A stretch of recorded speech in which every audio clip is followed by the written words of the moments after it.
পবিত্র মহরম উপলক্ষে খয়রাশোল থানার বিভিন্ন আস্তানা তথা মহরম কমিটির লোকজন সহ এলাকার বিশিষ্ট ব্যক্তিদের নিয়ে শান্তি শৃঙ্খলা রক্ষার্থে বিশেষ বৈঠক অনুষ্ঠিত হয় শনিবার। বীরভূম জেলা পুলিশের উদ্যোগে এবং খয়রাশোল থানার ব্যবস্থাপনায় স্থানীয় থানার সভাকক্ষে এদিনের সভাটি অনুষ্ঠিত হয়। আলোচনা থেকে উঠে আসে যে পূর্ব নির্ধারিত নিয়ম অনুযায়ী মহরমের শোভাযাত্রা, লাঠি খেলা ইত্যাদি পালন করা হবে। কেউ কোথাও যেন মদ খেয়ে মাতলামি বা অস্ত্র নিয়ে খেলা না করেন সেই আহ্বান জানানো হয় সভা থেকে।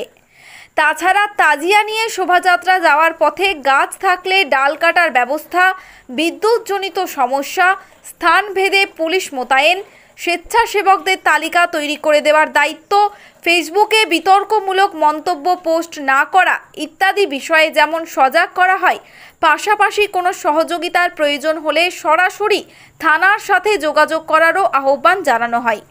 এদিনের সভায় উপস্থিত ছিলেন ডিএসপি ক্রাইম পথিক রায়, দুবরাজপুর সার্কেল ইন্সপেক্টর শুভাশিস হালদার, খয়রাশোল থানার ওসি শেখ কাবুল আলী, এসআই শান্তনু কুমার মণ্ডল ও সমীর হালদার, এএসআই দেবদুলাল ঘোষ, রাজমোহন ব্যানার্জি এবং চিন্ময় চ্যাটার্জি সহ খয়রাশোল থানা এলাকার বিভিন্ন আস্তানা কমিটির সদস্য ও এলাকার বিশিষ্ট ব্যক্তিবর্গ। খয়রাশোল থেকে শেখ রিয়াজউদ্দিনের রিপোর্ট, বীরভূম নিউজ। আমাদের প্রতি বছরের নিয়ে এবছরও মহরম হতে চলেছে, সেই বিষয়ে আমাদের এই থানাতে আজকে শান্তি কমিটির একটা মিটিং ছিল এবং আমাদের খয়রাশোল থানার মধ্যে আপনার 5টা অঞ্চল, কেন্দ্রগড় অঞ্চল, খয়রাশোল অঞ্চল পড়ছে। সেই 3টা অঞ্চলের মুসলিম যাদের মহরম পালিত হয় তাদেরকে নিয়ে একটা শান্তি কমিটি একটা আলোচনা হলো। সেই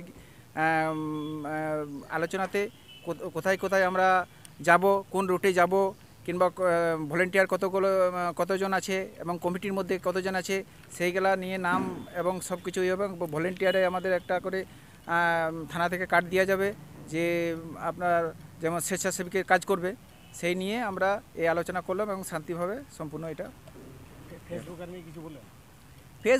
ফেসবুকে যদি অযথা কোনো জিনিসের যদি ভুলভ্রান্ত আসে তো সেটা আমরা কর্ণপাত যেমন না দিই এবং যেমন ভুলবশত না জেনে শুনে আমরা যেন বিভ্রান্ত না হই, সেটাই আমাদেরকে বলা গেল।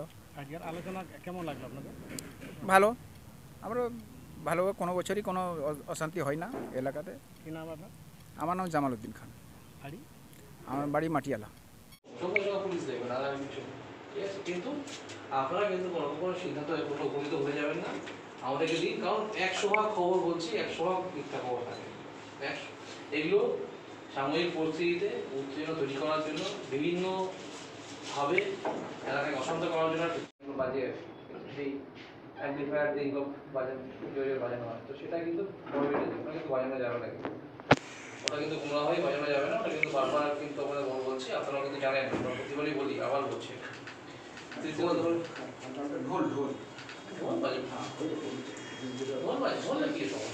ঢোল বাজতে পারে, মাইকে বাজতে পারে,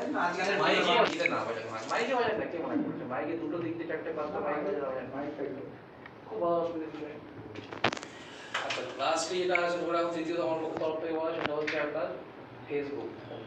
আমাদের যে প্রত্যেকের যখন ধরে রাখুন সব চড়া মোবাইল, যত ছোটো মোবাইল ব্যবহার করে না, খুব কম লোক ব্যবহার করে।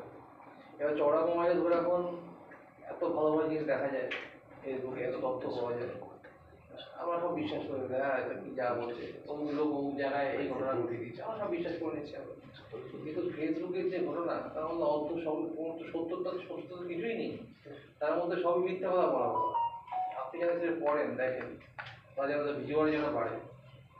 তো এই যে ফেসবুকে যেগুলো আমরা দেখতে পাবো বা হোয়াটসঅ্যাপে যেগুলো আমাদের আসবে, এইগুলোকে বিশ্বাস করবেন।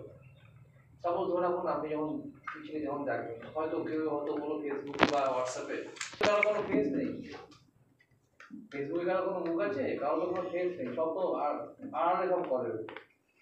তো একটা খবর দিয়ে দিল, একটা কোনো জায়গায় এই একটা ঘটনা ঘটে গেছে, বা কেউ একটা এমন একটা বাজে কথা উচ্চারণ করে দিল বা বাজে কথা লিখে দিল, হ্যাঁ এটা অমুকের এই হচ্ছে, বলতে পারেন আমার লোকে তো বলতে কষ্ট লাগে না।